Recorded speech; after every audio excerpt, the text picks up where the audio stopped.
हम भी एक दिन आएंगे केदारनाथ महादेव। सुना है वहाँ स्वर्ग से हवाएं आती है।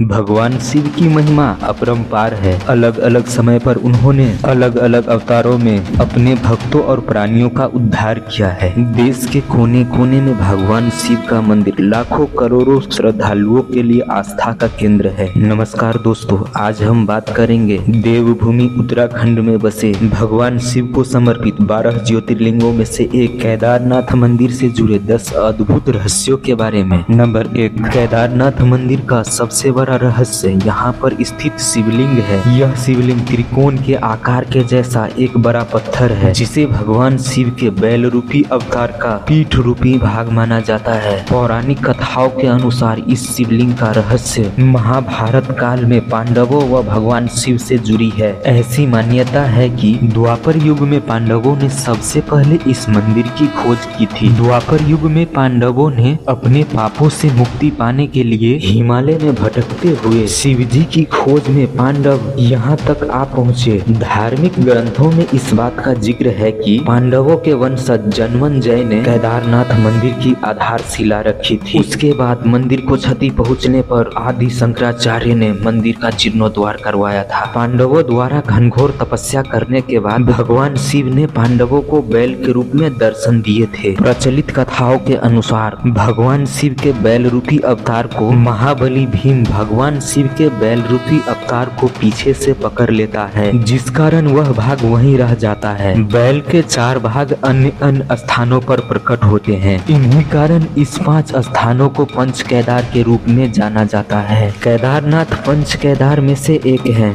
नंबर 2, केदारनाथ पंच केदार में से एक होने के साथ साथ 12 ज्योतिर्लिंग में से भी एक ज्योतिर्लिंग है। दरअसल नर और नारायण भगवान विष्णु इस जगह पर भगवान शिव की तपस्या कर रहे थे। उनकी तपस्या से प्रसन्न होकर भगवान शिव ने उन दोनों को दर्शन दिए। इसके बाद भगवान शिव ने अपने एक रूप को हमेशा इस स्थल पर ज्योतिर्लिंग के रूप में निवास करने का आशीर्वाद दिया। नंबर 3, केदारनाथ मंदिर का निर्माण बड़े बड़े पत्थरों, चट्टानों व शिलाखंडों से किया गया है। इन शिलाखंडों को आपस में जोड़ने के लिए इंटरलॉकिंग तकनीक को अपनाया गया है, जिसमें कहीं भी सीमेंट इत्यादि का प्रयोग नहीं किया गया है। इस मंदिर का सबसे बड़ा रोचक व रहस्य तथ्य यह है कि केदारनाथ स्वयं समुद्र तल से 22,000 फीट की ऊंचाई पर स्थित है। इतने ऊंचाई पर इतने विशाल शिलाखंडों को पहुंचाना और उन्हें एक के ऊपर एक रखकर इंटरलॉकिंग करना मंदिर निर्माण का यह अद्भुत रूप इसे और भी रहस्यमय बना देता है। नंबर 4, केदारनाथ मंदिर भक्तों के लिए सिर्फ 6 महीने के लिए ही खुला रहता है। मई में इसे अक्षय तृतीया के दिन खोला जाता है और दीपावली के अगले दिन गोवर्धन पूजा में इसे बंद कर दिया जाता है। उसके बाद मंदिर के कपाट 6 महीना तक के लिए बंद कर दिया जाता है। भगवान शिव के प्रतीकात्मक स्वरूप को नीचे उखी मठ में स्थापित कर दिया जाता है। ऐसा इसीलिए किया जाता है क्योंकि यहाँ पर उस समय भारी बर्फबारी होती है। इसी कारण यहाँ के स्थानीय नागरिक, दुकान वाले व प्रशासन के अधिकारी और अन्य लोग वहाँ से नीचे रहने चले जाते हैं। भीषण बर्फबारी के कारण केदारनाथ धाम जाने के सभी मार्ग बंद हो जाते हैं। नंबर 5, केदारनाथ के मुख्य मंदिर से आधा किलोमीटर से भी कम दूरी पर एक मंदिर है, जिनका नाम है भैरवनाथ मंदिर। भैरवनाथ को इस क्षेत्र का क्षेत्रपाल कहा जाता है। मान्यता है कि केदारनाथ मंदिर व इसके आसपास वाले इलाकों की रक्षा स्वयं भैरवनाथ करते हैं। जो कोई भी केदारनाथ धाम की यात्रा पर जाते हैं, उनका भैरवनाथ जी का दर्शन करना आवश्यक होता है, अन्यथा केदारनाथ की यात्रा पूर्ण नहीं मानी जाती है। सर्दियों में बाबा भैरवनाथ के द्वारा ही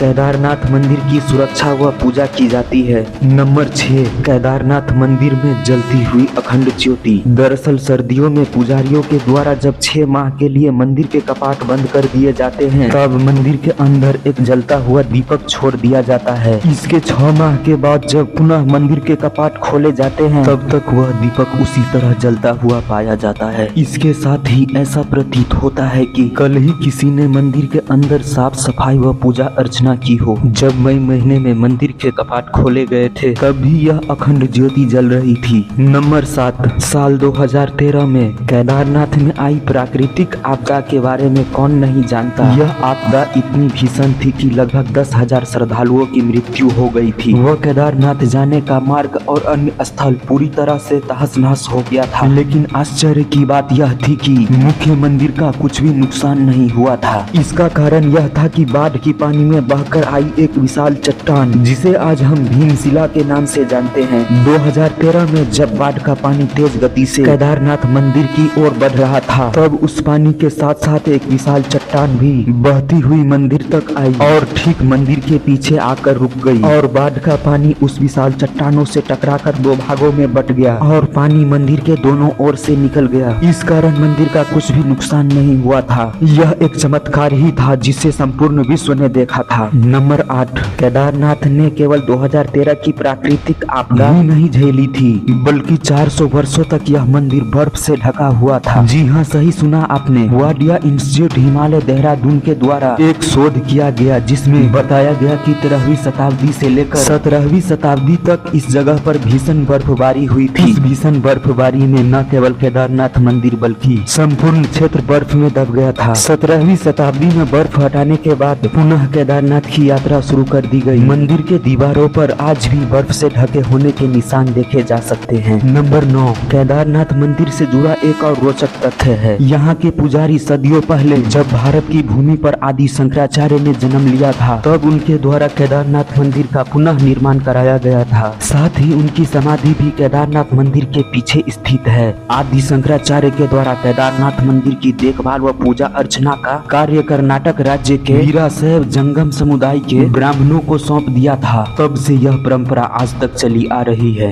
इसके साथ ही मंदिर के सभी पूजा अनुष्ठान और कार्य कन्नड़ भाषा में ही किए जाते हैं। नंबर 10, पुराणों में यह भविष्यवाणी की गई है कि भविष्य में केदारनाथ धाम लुप्त हो जाएंगे। पुराणों के अनुसार नारायण की शक्ति से पहाड़ों का आपस में मिलन होगा और इस क्षेत्र में स्थित सभी धाम विलुप्त हो जाएंगे, जिनमें केदारनाथ व बद्रीनाथ धाम मुख्य है। पहाड़ों के आपस में मिलने से इन धामों के मार्ग लुप्त हो जाएंगे, यह एक रहस्य बनकर रह जाएंगे। पुराणों में यह भी कहा गया है कि इसके बाद एक नया धाम बनेगा जिसे भविष्य बद्री के नाम से जाना जाएगा। दोस्तों, अगर आपको यह वीडियो अच्छी लगी तो वीडियो को लाइक करें, शेयर करें एवं चैनल को सब्सक्राइब करें और कमेंट में हर हर महादेव जरूर लिखें। फिर मिलते हैं हम एक नेक्स्ट वीडियो में, तब तक के लिए नमस्कार।